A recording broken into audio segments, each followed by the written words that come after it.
You know, I saw the trailer for Alexander Payne's new film, Downsizing, which is all about people who are shrinking down to 5 inches. I thought it would be kind of a light-hearted farce, you know, based on sight gags and this sort of thing. And actually, there are very few of these sight gags, a few playing off the little people and the big people, but that's not a dominant part of the movie, certainly.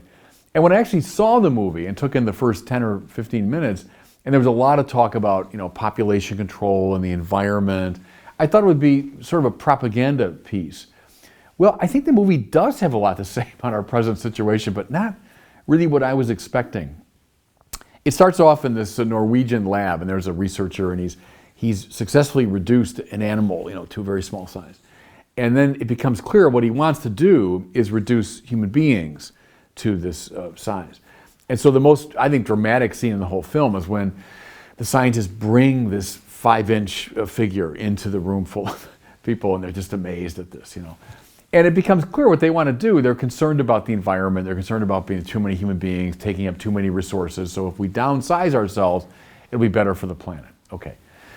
We then fast forward many years, and we see that downsizing has become very attractive, not so much for environmental reasons, but because it's more financially advantageous. So I suppose when you're a little tiny person and you live in a dollhouse and you have the diet of like a mouse, you know, your dollar goes a lot further. So a lot of people are now going in for this for that reason. At this point, we meet the hero of the story, Paul Safranek, who's played by Matt Damon. And Kristen Wiig, in a kind of surprisingly sober role, plays his wife, Audrey. So they've decided to take the plunge. They're gonna downsize to 5 inches, you know, together.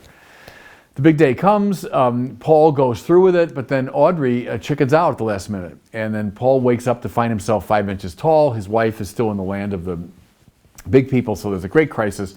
It eventually leads to their divorce, which then drains a lot of his finances, and so Paul finds himself kind of stuck in the land of the little people and not at a great economic advantage. He quite literally hits bottom after this sort of raucous party he's gone to, and he wakes up on the floor, you know, hungover and feeling depressed.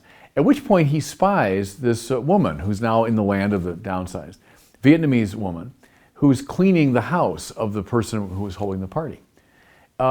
He realizes, oh, she's the one they've been talking about. She was a dissident who had been forcibly downsized by the Vietnamese government, and now she finds herself, you know, doing house cleaning in this American environment. Anyway, she discovers, her name is Lan Tran, by the way, and she discovers that Paul has some basic medical training. He was like a physical therapist.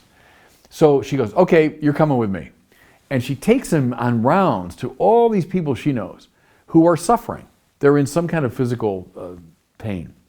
And she brings him around and really just orders him and compels him to take care of these people. And he does, surprisingly. He just follows her and becomes kind of her medical sidekick. They become very close. They fall in love. And I won't bore you with these details of how this happened, but they end up going on this trip to Norway to visit the original colony of the downsized. So the Scandinavian people who had originally downsized are living on the edge of a fjord in Norway. They go there and they take in this sort of, you know, romantic vision of life along the fjord and so on. But then it becomes clear what these original colonists want to do is downsize even further. They want to go underground. They're convinced that, you know, the environment is just collapsing and that the world is not going to survive with so many human beings. So they've built this subterranean world, and they're going to go underground basically and disappear forever from the surface of the earth.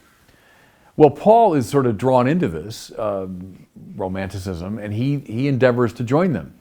But at the decisive moment in the film, as he's following them down this tunnel to the subterranean world, never to return, he feels a sort of pang of conscience, and he returns to Lan Tran and to the others who have not gone underground. At which point they come back to the States, and then she re-employs him in this work of caring for those who are sick. Now, here's a very important part of it. Not one of the European figures ever mentions religion, never once. But Lan Tran is presented, and she's typically Vietnamese this way, as a very devoutly religious person. We see her at prayer in a kind of raucous, more evangelical sort of ceremony. She carries the Bible with her. She's a person of deep faith, and her faith is inspiring her to this life of care for the suffering. Okay, now, a film of social commentary, yeah, I think so. But as I said, not what I was expecting. You know, what's been going on in the West in the last, let's say, 50 years, but a rather extraordinary downsizing. Look at the demographic winter that has occurred really across much of the West as the numbers of human beings are plummeting, as we are so limiting families that in Europe and America, Australia, much of the West, we're way below replacement level. Human beings, for a variety of reasons, are radically downsizing themselves.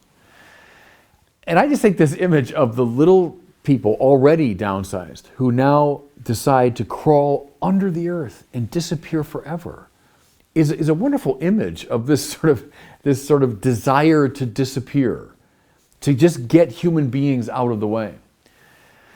Is it being celebrated? I don't think so, not by this movie.